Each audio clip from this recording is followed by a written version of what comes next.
يا ام السعد يا ام السعد، عامله لنا قرنبيط يا ام السعد. اه والله العظيم عامله لكم قرنبيط. ماله القرنبيط يا ولاد؟ ده احلى من الفراخ المقرمشه.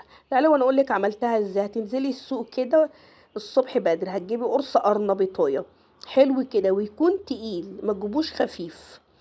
اما تشيليه كده تمسكيه كده ان هو تقيل كده في نفسه وعنده عزه نفس. واهم حاجه يكون الزهر بتاعه كله مضموم على بعضه، عشان خاطر تعرفي القرنبيطية الحلوة من الوحشة.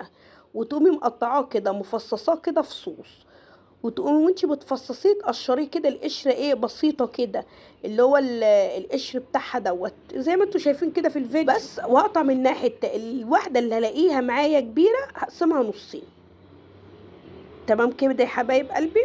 وهخلص ايه كل الكمية على كده. بص انا بفصصها ازاي. بمسك الوردة اللي يكون متماسكة في بعضيها، وافضل اعملها كده بقى، واقوم مقشراها ايه كلها، ويكون عندي حله على النار بتغلي فيها ميه عشان خاطر هسلق فيها القرنبيط دوت.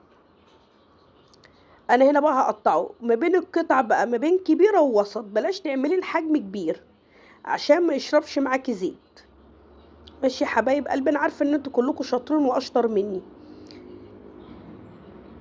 بس انا هعمله لكم بطريقه حلوه جدا وسهله وبسيطه وما يشربش معاكي زيت خالص.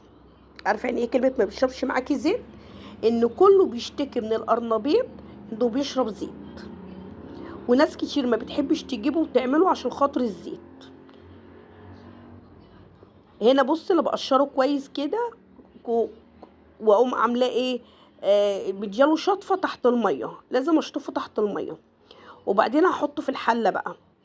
بصي انا بقسمها هنا الكبيره، بقسمها نصين واقوم مقشراها كده. انا خلصت كل الكميه اللي عندي. تمام كده يا حبايب قلبي. وهاجي هنا بقى عندي هعمل ايه تاني. بصوا دي اخر واحده اهي. انا بشوفها كده اولها من اخرها فين عشان اعرف اقسمها، عشان ما فروتش منها حاجه. دي بقى كل الكميه كده اللي عندي.